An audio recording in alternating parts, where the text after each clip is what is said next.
Welcome to iDream. సైబరాబాద్లో Narsing police station పేరు మరోసారి వార్తల్లోకి వచ్చింది. జానీ మాస్టర్పై ఫిర్యాదు అందుకున్న నార్సింగ్ పోలీసులు అతను అరెస్ట్ చేసి జైలుకు పంపి తిరిగి కస్టడీలోకి తీసుకొని విచారిద్దాం అనుకునే సమయంలో మరో ఫిర్యాదు వచ్చి పడింది. ఈసారి యూట్యూబర్ హర్షపై కంప్లైంట్ వచ్చింది. బిగ్ బాస్లో పాల్గొన్న ఓ అమ్మాయి హర్షపై కంప్లైంట్ చేసింది. తనను పెళ్లి చేసుకుంటానని, తనతో సినిమా తీస్తానంటూ మోసం చేసి తన దగ్గర 2 కోట్ల రూపాయలు తీసుకోవడమే కాకుండా తనని అత్యాచారం జరిపాడంటూ ఒక ఫిర్యాదు అందింది. ఆ ఫిర్యాదు వెంటనే బుక్ చేసిన నార్సింగ్ పోలీసులు హర్ష కోసం వేట మొదలుపెట్టారు. హర్షకి నోటీస్ ఇచ్చే పనిలో పడ్డారు. కంప్లైంట్ ప్రకారం తీసుకుంటే హర్షపైతో పాటు హర్ష తండ్రిపై కూడా కేసు నమోదైనట్టు తెలుస్తుంది. అందులో 376 అంటే అత్యాచారంతో పాటు 376N, అదేవిధంగా 354 3 సెక్షన్ల కింద కేసు నమోదు చేశారు. ఇప్పుడు కేసు నమోదు చేసిన నార్సింగ్ పోలీసులు హర్ష కోసం వేటాడుతూనే మరోవైపు బాధితుల స్టేట్మెంట్ కూడా రికార్డ్ చేసే పనిలో పడ్డారు. ఇదిలా ఉంటే కేసు నమోదైన వెంటనే ఐ డ్రీమ్ హర్ష కోసం ప్రయత్నం చేసింది. హర్ష కోసం ప్రయత్నం చేసిన సమయంలోనే హర్ష అనుచరులు కొంతమంది ఒక ఆడియో క్లిప్ని విడుదల చేశారు మీడియాకి. అందులో చాలా స్పష్టంగా వినిపిస్తుంది. బాధితురాలకి అదేవిధంగా హర్షకి మధ్యన ఉన్న సంభాషణ ఆడియో టేప్లో ఉంది. ఇదంతా కూడా కేవలం కుట్రపూర్వకంగానే అమ్మాయి చేసిందంటూ వాళ్ళు చెప్తున్నారు. అయితే అందులో ఉన్నది ఆడియో ఏముంది, వాళ్ళిద్దరి మధ్య నిజంగా జరిగిన సంభాషణ ఏముందన్న విషయాన్ని ఒక్కసారి మనం విందాం. ఇఫ్ ఐ టెల్ యూ పద ఎక్కడికైనా బయటకు వెళ్దామంటే యూ విల్ లైక్ నో పనులు ఉంటాయి ఎందుకు బయటకు పోవాలి అంటే you are like that. But అలా కూడా కాదు, you will be like interested. ఏం చేద్దామని అనుకుంటున్నావు జీవితం చెప్పు. ఎంత ఎంత రసికరాజు రాకుండా ఉండం అంటే ఎలా పాసిబుల్? అది ప్రేమించాలి మనసులో లేదా? మరి ఎప్పుడు అడుగుతావు, ఎప్పుడు చేద్దాము, ఇప్పుడు ఏంటి ఏంటి పరిస్థితి? హర్షసే కాదు, నాకు యూపీఎస్సీ ఎగ్జామ్ బోర్డ్స్ కి క్వశ్చన్ పేపర్ లాగా తయారు అయ్యాడు. నేను ఆన్సర్ రాసుకుంటూ కూర్చోవాలి అంతే. కానీ హర్షసే మాత్రం నువ్వు నాకు ఎంత డిస్ట్రాక్ట్ చేసినా, ఏ చేసినా నేను ఆన్సరే రాస్తాను, నేను నీ వైపు చూడను. ఓ మేరే విశ్వామిత్రుడు. ఏంటి ఏంటి గోవాల వయసు పోతుంది. అవును మరి, you are telling it on my face. సంవత్సరం ఇలానే పోతుంది. అరే భయ్యా నిజంగా సంవత్సరం ఇలానే పోతుంది. అరే వయసు కూడా పోతుంది. Sorry I loved. ప్రేమించాలి మనసులో లేదా? అరే పోతే పోనీ వేరే ఎవరైనా ఇష్టమా? ఇప్పుడు చెప్పు. అలా ఏమీ లేదు, అది కూడా సిగ్గుపడుతుంది మళ్ళా. చూసా అంటే నన్ను ఏం చేయమంటావు చెప్పు. నువ్వేం చేయాల్సిన అవసరం లేదమ్మా, నువ్వు ఇప్పటిదాకా చేసింది చాలు.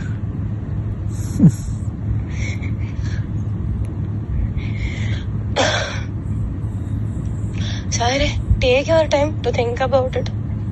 నీకే లేనప్పుడు నేను ఎలా మాట్లాడుకోగలుగుతాను? మరి నేనే డెస్పరేట్ గా ఉన్నాను. ఈ మాటలు అబ్బాయిలు మాట్లాడుకుంటారు, అమ్మాయిలు మాట్లాడరు. అది కూడా నేను మాటల్ని బ్లాంకెట్ కింద కప్పేసి మాట్లాడుకోవాలి. అంటే అంత మర్యాదగా మాట్లాడుకోవాలి, అప్పుడే దానికి విలువ. అలా కూడా కాదు. దట్ యు స్టార్ట్ ఫీలింగ్ రాంచి, start feeling excited, start feeling నాకు చేయాలని ఉంది. అవన్నీ కూడా ఉంటాం మన దగ్గర. And you will be like I'm very boring person, very very boring person. అంటే అన్నిటికీ సమాధానం నేనే తీసుకొని నేనే చెప్పాలి. ఓకే నాకు అర్థమైపోవాలి. And I'm dealing with a very boring person.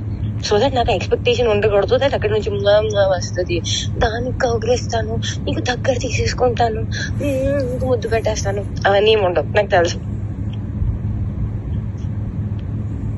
తెలుసు.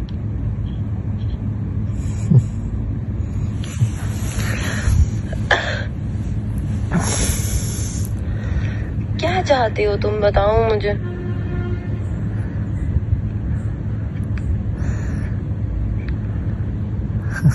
बताओ तुम्हारे मन में क्या चल रहा है, कुछ तो बोलो.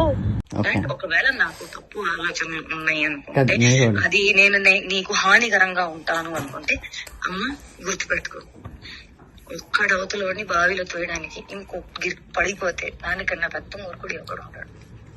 నేను ఆ మూర్ఖత్వం ఇప్పటికీ చెయ్యను, నాకు అవసరం లేదు. అండ్ నేను చెప్తున్నాను దట్ స్వార్థం, అవసరం, అవకాశం, కారణం ఇది అంతా ఏ విషయానికైతే మొదలవుతుందో, the world is round, the situation is round, everything will come in and there only. I will never initiate a thing which did not start from love and did not end on love.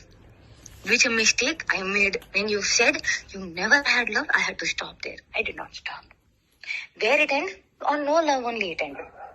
Of all ఇదేంటి? కాదు కాదు ఇదేంటి? నేను నీకు చెప్తుంది అర్థం కావట్లేదా?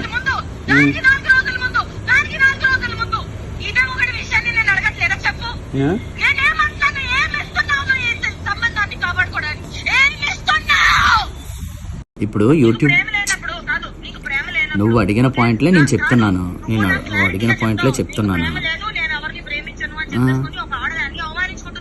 నేను నీకు ఫస్ట్ చెప్పింది అదే అన్నావు కదా, అలా కదా. దాదాపు 3.5 నిమిషాలు జరిగిన ఈ సంభాషణ జనవరిలో జరిగినట్లుగా కనిపిస్తుంది. అయితే ఆ ఆడియోలో ఉన్నది బాధితురాల వాయిసా, లేదు కావాలని మ్యానిపులేట్ చేయడానికి వీళ్ళేమైనా కుట్ర పన్నారనే విషయం తెలియాలంటే ఖచ్చితంగా ఆడియో టేప్ని నార్సింగ్ పోలీసులు ఎఫ్ఎస్ఎల్ పంపాల్సిన అవసరం ఎంతైనా ఉంది. ఇప్పుడు ఇది చూస్తుంటే నార్సింగ్ పోలీసులకి ఉక్కిరి బిక్కిరయ్యే పని కనిపిస్తుంది. ఒకవైపు జానీ మాస్టర్ కేసు, మరోవైపు హర్ష కేసు. ఈ 2 సెలబ్రిటీ కేసులను దర్యాప్తు చేయడంలో నార్సింగ్ పోలీసులు ఉక్కిరి బిక్కిరి అవుతున్నారు.